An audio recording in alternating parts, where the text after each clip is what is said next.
दोस्तों नमस्कार। आज एक बहुत सुंदर सी कथा लेके आए हैं, भरथरी की कथा। उज्जैन नगरी में एक राजा गंधर्वसेन राज्य करते थे। विक्रमादित्य अपनी नीति, पराक्रम और धर्मप्रियता के लिए विख्यात हुए। वही भरथरी का जीवन कुछ और ही राह पर बढ़ा। राजा गंधर्वसेन के बाद जब राज्य संभालने की बारी आई तो भरथरी को उज्जैन की गद्दी मिली। वे बड़े धर्मात्मा, दानी और प्रजावत्सल राजा थे। उनके दरबार में विद्वानों, कवियों और संतों का आदर होता था, परंतु उनका जीवन एक ऐसी दिशा की ओर मुड़ा जिसने उन्हें संसार के वैभव से विरक्त कर सन्यासी बना दिया। भरथरी की पत्नी का नाम पिंगला या अनंगसेना कहा गया है। वो अत्यंत सुंदर और आकर्षक स्त्री थी।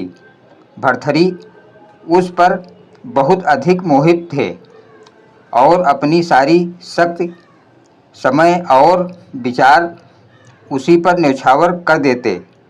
भरथरी के राज्य में प्रजा सुखी थी, परंतु स्वयं राजा प्रेमासंगत में उलझे रहते।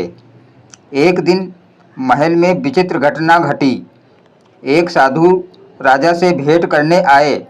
साधु ने राजा को एक अद्भुत फल दिया और कहा, राजन, यह फल अमृत प्रदान करता है। जो इसे खा लेगा वह मृत्यु के भय से मुक्त हो जाएगा। साधु ने फल देकर राजा को आशीर्वाद दिया और चला गया।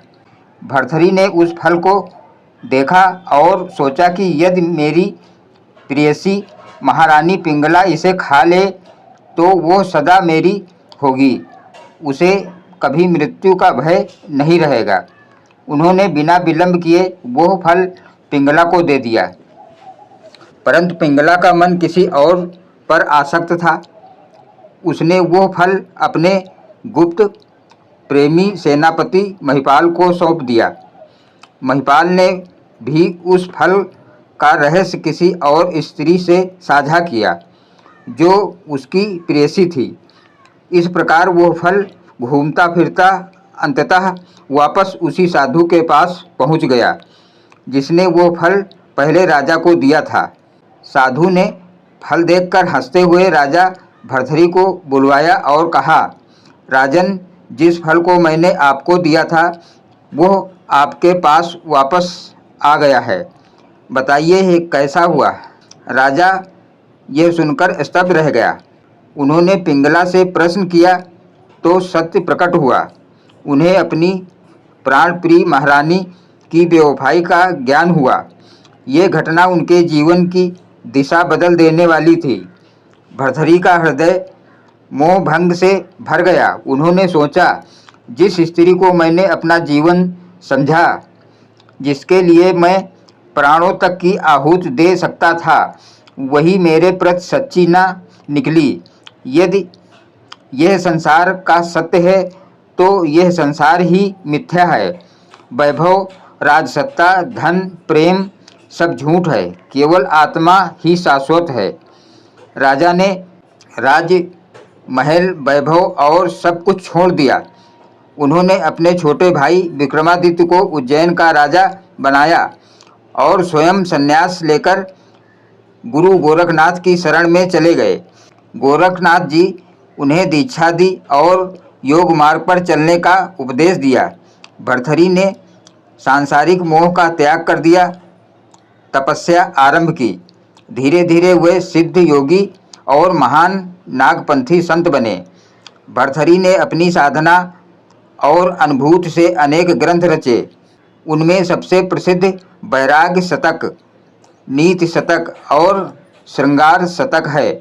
वैराग्य शतक में उन्होंने संसार की नश्वरता और त्याग का संदेश दिया।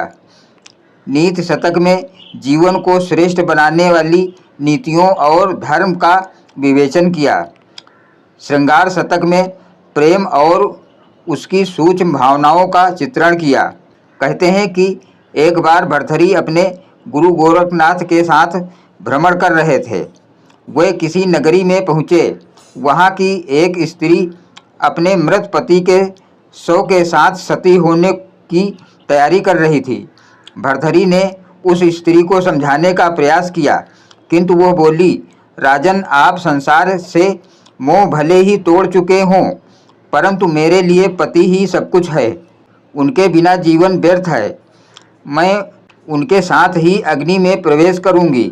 यह सुनकर भर्तृहरि की आंखों में आंसू आ गए और उन्होंने नारी भक्ति और पतिव्रता धर्म की महिमा को स्वीकार किया।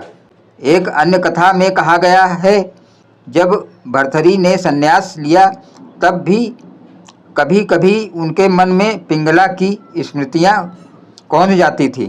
गोरखनाथ जी ने उन्हें समझाया, राजन, साधक को अतीत के बंधनों को काटना ही पड़ता है। यदि तुम साधना में सिद्ध होना चाहते हो तो मोह की जड़ से उखाड़ फेंको। भर्तृहरि ने गुरु के आदेश का पालन किया और गहन तपस्या में लीन हो गए। भर्तृहरि वैराग्य ने नाथ पंथ को नई दिशा दी। वे सिद्ध योगी कहे गए। लोग उन्हें राजा भर्तृहरि बाबा के नाम से भी पुकारने लगे। आज भी राजस्थान, मध्य प्रदेश, हरियाणा और कई प्रांतों में उनके मंदिर और स्थान हैं जहां लोग आशीर्वाद लेने जाते हैं। भर्तृहरि की कथा केवल एक राजा की नहीं, बल्कि एक साधक की यात्रा है जो मोह और माया में फंसकर टूट गया, परंतु उसी टूटन से उसे सत्य का बोध हुआ। उसके शतक आज भी जीवन को दिशा देते हैं। उनकी रचनाओं में लिखा है कि यह संसार समुद्र के समान है जहाँ इच्छाओं की लहरें निरंतर उठती रहती हैं।